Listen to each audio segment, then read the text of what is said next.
아골 골짜기를 소망의 문으로 이런 제목으로 호세아서 2장 14절에서 23절 말씀 이렇게 나누도록 하겠습니다.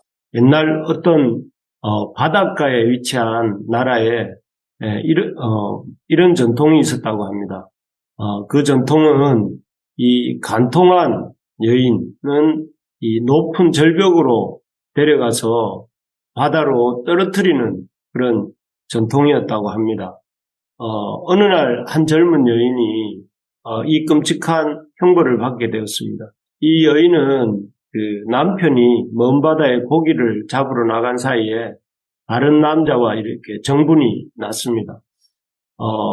날이 밝아서 형집행이 시작되고 여인은 참 눈물을 흘리며 자기의 잘못을 이렇게 뉘우쳤습니다. 그러나 그녀의 뉘우침과는 상관없이 이 전통에 따라 형이 집행되고 또 그래서 여인은 그 높은 절벽에서 아래로 떨어지게 되었습니다.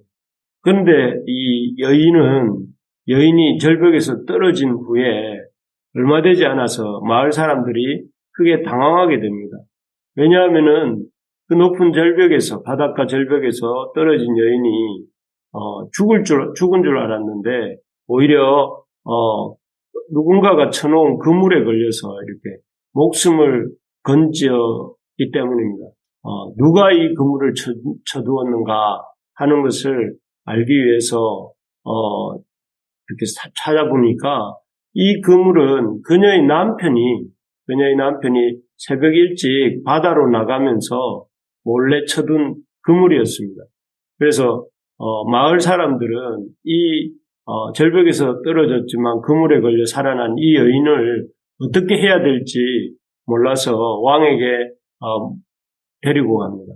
그러자 왕이 이 마을 사람들에게 이렇게 말을 했다고 합니다. 남편이 용서한 잘못을 왜 그대들은 용서할 수 없는가? 이렇게 말했다고 합니다.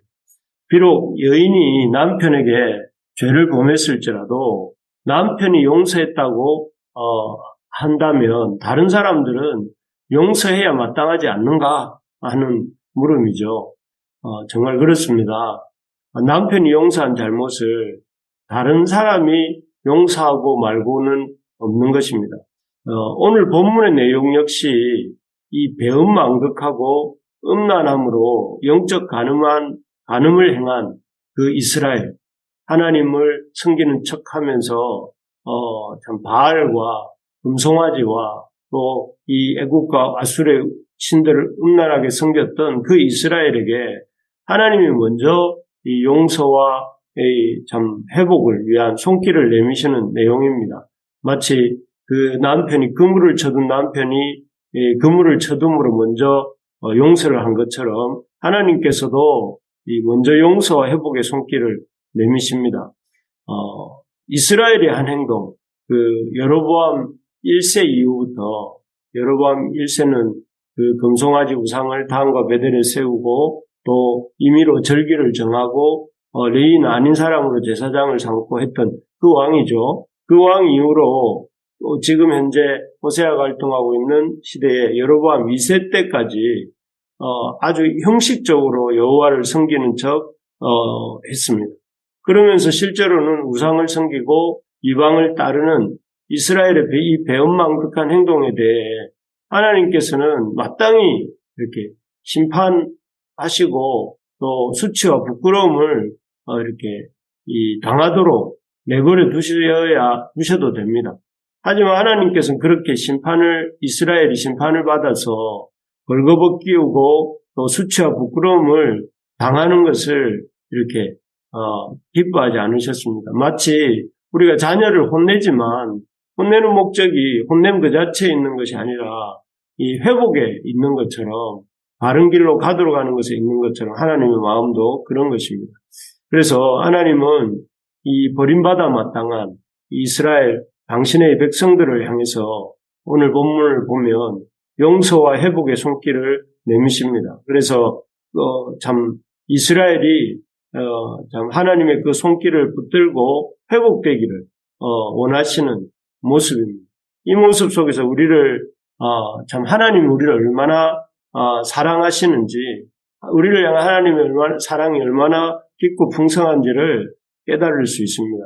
구체적으로 하나님이 어떻게 이 이스라엘을 향해서 먼저 용서와 회복의 손길을 내미시는가 하면은 하나님이 먼저 이스라엘보다 먼저 이스라엘의 회복을 위해서 일하시겠다 하십니다. 그래서 14절에 보면 여호와께서 직접 이스라엘을 거친 들로 데리고 가서 말로 위로한다 이렇게 말씀하십니다. 그리고 17절에 보면 내가 바알들의 이름을 그의 이스라엘 백성이죠. 입에서 제거하여 다시는 그의 이름 바알의 이름을 기억하여 부르는 일이 없게 하리라. 여기서 보면 주어 동사가 다 내가 그들을 여기 14절에 보면 내가 데리고 가서 말로 위로하고 거기서 그에게 포도원을 주고 아골골짜기로 소망의 문을 삼아주고 내가 이렇게 하리라. 제일 끝 구절에 보면 하리라 이렇게 끝납니다.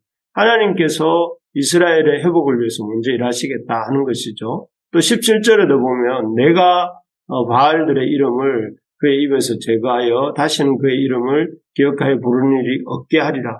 내가 하겠다 이렇게 계속 말씀하고 계십니다. 앞에 예화에서 아내를 살리기 위해서 그 새벽 일찍부터 절벽에 그물을 친 그 어부처럼 그 어부가 그물을 칠 때에 그 아내를 생각하면서 아내를 살게 하기 위해서 이렇게 먼저 수고하고 고생하면서 그물을 쳤던 것처럼 하나님께서도 이스라엘의 회복을 위해서 먼저 움직이시고 먼저 손을 내미신다 하는 것입니다. 정말 그렇습니다. 하나님은 그 백성이 얼마나 이 참 큰 잘못을 하고 또 얼마나 문제 많은 상황 가운데 있든지 간에 그 백성을 버리시거나 포기하지 않으십니다. 그리고 항상 그 참 상황에 잘못된 상황에 있는 그들을 향해서 손을 내미시는 이스라엘의 친아버지이신 하나님이십니다. 그래서 참 아무리 이 자녀가 잘못된 선택을 했다 할지라도 그 자녀를 결코 포기하지 않는 부모처럼 지금 이렇게 이스라엘을 향해서도 동일한 하나님의 회복의 손길을 내밀고 계시는 것입니다. 그래서 여기 오늘 본문에 보면 이 15절에 보니까 아골골짜기로 소망의 문을 삼아주겠다. 거기서 응대하기를 어렸을 때와 애굽 땅에서 올라오던 날과 같이 하리라. 그래서 하나님 마치 어린 아이를 그 부모가 기뻐함으로 받아주는 것처럼 그래서 이스라엘 백성의 그 아골골짜기는 아간이 범죄해서 그 범죄로 인해서 아간의 범죄 이후에 아간이 이렇게 범죄했던 현장, 그래서 하나님의 심판을 받았던 그 장소인데 그곳을 소망의 골짜기로 바꾸어 주시겠다 이렇게 말씀하십니다. 그래서 마치 바알 숭배로 이렇게 이스라엘을 온통 그 내리막길로 몰아넣었던 아합이 말년에 하나님 말씀을 듣고 회개할 때에 하나님께서 그 아합의 회개를 받으셨던 것처럼 어떤 잘못 가운데 이스라엘이 있다 할지라도 그 죄를 묻지 않고 그 회개를 받으시고 용서해 주신다 하는 것입니다. 우리가 참 이것을 인해서 우리가 기뻐할 수 있어야 되겠습니다. 하나님이 우리의 친아버지가 되셔서 어떠한 경우에도 우리를 포기하지 않으시고 먼저 손을 내미시고 또 우리가 그 손을 붙들기만 하면 우리가 회복되도록 도와주시는 하나님이 친히 우리를 회복해 가시는 하나님이 친히 우리 인생의 그 아골골짝을 소망의 문으로 바꾸시는 하나님이시다는 사실을 우리가 붙들므로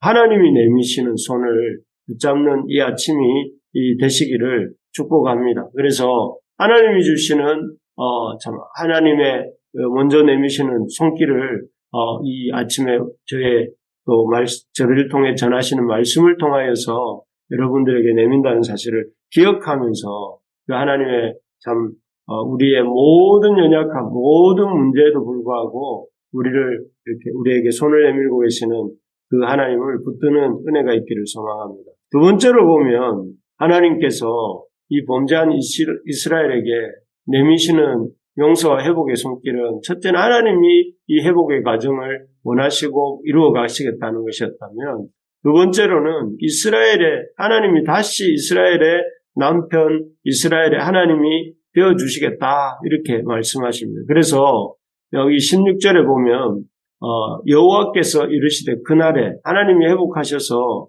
이스라엘이 하나님을 내 남편이라는 말 속에는 하나님이라는 뜻도 있습니다. 하나님을 여호와를 내 하나님이라고 일컫고 다시는 바알을 내 하나님이라고 일컫지 않게 하겠다 이런 말씀을 하십니다. 그리고 19절 20절을 보시면 내가 내게 장가들어 영원히 살되 공의와 정의와 은총과 긍을 이여김으로 내게 장가들며 진실함으로 내게 장가들리니 내가 여호와를 알리라. 그래서 참 하나님께서 다시 이스라엘과 남편과 아내의 관계로 이 이스라엘과 결혼 언약을 맺으시겠다 하는 것을 이렇게 언급하고 계십니다. 그래서 형식적으로 이렇게 손을 내밀시는 것만이 아니라 실제적으로 이 법적으로도 하나님이 이스라엘 남편이 되고 이스라엘은 하나님의 신부가 되도록 하시겠다 하는 것이고 또 그것을 공포하고 계시는 것입니다. 정말 하나님과의 관계를 거의 참 파국으로 몰고 갔던 이스라엘 아닙니까? 이스라엘은 하나님을 철저하게 무시하고 또 하나님의 참 은혜를 바알이 주는 것으로 이렇게 착각하고 하나님을 섬기는 것이 아니라 바알을 섬기는 일에 온 힘을 모았던 이들을 향해서 그래서 그들은 다 마땅히 벌거벗김 당하고 수치와 부끄러움을 당해야 마땅한데 그런 그들에게 하나님께서는 참 먼저 그들의 회복에 대해서 말씀하시고 그들이 주님이 애미시는 손길을 붙들 때에 이스라엘의 남편이 되어주시고 이스라엘의 하나님이 되어주시겠다 하는 말씀을 해주고 계시는 것입니다. 정말 하나님의 사랑은 우리의 생각과 상상을 뛰어넘는 사랑이다. 왜냐하면 우리가 생각하는 것보다 훨씬 더 깊고 또 우리가 생각하는 것보다 훨씬 더 높고 우리가 생각하는 것보다 훨씬 더 풍성하고 우리가 생각하는 것보다 훨씬 더 영원한 하나님의 사랑이 하나님의 사랑입니다. 그래서 우리가 이제 이쯤 끝날이라 생각했던 그 지점에서 하나님의 사랑은 다시 시작되고 하나님의 사랑의 수준은 이 정도이라고 생각했던 그 시점에서 하나님의 사랑이 다시 시작되는 그래서 우리가 참 우리와 하나님의 남편이시여 우리는 그 신부로서 하나님과의 관계가 회복되기를 원하신다는 그래서 신부가 신랑을 아끼고 사랑하듯이 신랑이 또 신부를 아끼고 사랑하듯이 그런 아름다운 이런 사랑의 관계가 우리와 되기를 원하시고 또 그런 사랑을 부어주고 계시다 하는 사실을 우리가 기억하므로 우리도 그런 하나님께 우리의 마음을 들여서 이전의 잘못은 무엇이 있든지 간에 회개하고 돌이켜서 하나님의 사랑을 우리가 붙잡을 수 있기를 소망합니다. 끝으로 하나님께서 범죄한 이스라엘에게 이 먼저 내미시는 용서와 회복의 손길은 자기가 먼저 하시겠다. 자기가 이스라엘 백성을 바꾸어 가시겠다는 것이 첫 번째라면 두 번째로는 이스라엘과의 그런 신랑과 이스라엘의 참 남편이 되어주시겠다 하는 것이었고 끝으로는 기도 응답, 회복에 대한 약속을 주십니다. 그래서 21절, 22절에 보면 하나님이 하늘에 응답하겠다. 그러면 하늘은 땅에 응답하고 또 땅은 곡식과 포도주를 기름에 응답하고 그리고 그것들이 이스라엘에 응답하리라. 그래서 이스라엘은 우리 지난 이틀 전에 보았던 것처럼 호세아가 낳은 첫 번째 아들 이름이 이스라엘이었어요. 그 의미는 흩으신다는 뜻이고 그리고 두 번째 호세아 아들이 이름이 긍휼이 로루하마였는데 여기 23절에 보면 하나님이 다시 긍휼히 여기시겠다 하시고 또 마지막 이 로암미였는데 이 로암미는 내 백성이 아니다 이랬는데 내 백성이 되게 하겠다. 이렇게 21절, 22절, 23절에서 그렇게 말합니다. 그래서 하나님이 이스라엘이 하나님께로 돌이키게 하시겠고 돌이키면 하나님께서 그들에게 회복을 주시고 또 무엇보다 이런 놀라운 응답의 역사 하늘은 하나님께 응답하고 또 땅은 하늘에 응답하고 또 그리고 이 참 땅의 곡소산들로 이렇게 충만하는 가운데 또 하나님이 그 호세아에게 내리셨던 흩어지게 하고 긍휼히 여김 받지 못하게 하고 또 참 내 백성이 아니라고 말씀하셨던 그것들을 다 회복하셔서 하나님의 백성 되게 하시고 긍휼을 있게 하시고 하나님이 이 땅에 심는 그래서 가나안 땅에서 잘 이렇게 뿌리를 내릴 수 있게 하겠다 하시는 것이죠. 참 그렇습니다. 하나님은 이렇게 회복하기를 기뻐하시는 용서와 화해에서 끝나는 것이 아니라 온전한 회복으로 나아가도록 축복하시고 또 그렇게 역사하시는 분이시다 하는 것입니다. 그래서 우리가 하나님의 용서와 회복의 손길을 붙잡는 순간 우리를 얽어매고 있는 죄의 사슬이 끊어지고 모든 환경이 열리는 하나님의 응답의 역사가 있다 하는 것을 깨달을 수 있어야 되겠습니다. 그래서 우리 부르심의 가족들에게 날마다 하나님의 회복의 손길을 하나님이 내미시는 그 용서와 회복의 손길을 잘 붙잡음으로 새롭게 시작하는 우리가 되기를 소망합니다. 그래서 오늘 말씀을 통해서 우리는 이 악올골짝, 우리 인생의 악올골짜기를 소망의 문으로 하나님 어떻게 바꾸시는가 먼저 일하시고 또 하나님께서는 우리의 남편이 되어 주심으로 우리를 붙잡아 주시겠다 하시고 그리고 무엇보다 우리를 회복시켜 나가겠다 하시는 이 약속을 우리에게 주셨는데 우리가 이 약속을 하나님 나에게 주시는 말씀으로 붙잡고 그 말씀을 반응하면서 살아가는 저와 우리 부르심의 가족들 되기를 소망합니다. 그래서 우리가 어떤 잘못과 문제가 있다 할지라도 하나님이 하나님께 나아오기를 원하시고 하나님 앞에 나아올 때에 우리의 모든 연약함을 고치시고 또 하나님께서 우리의 하나님이 되어주시고 또 우리의 이 회복을 이루신다 하는 사실을 기억하면서 우리가 이런 하나님의 그런 크신 은혜들을 악올골짜기를 소망의 문으로 만드시는 하나님이심을 기억하며 우리가 오늘 하루도 복된 하루가 되어지기를 주님의 이름으로 축복합니다.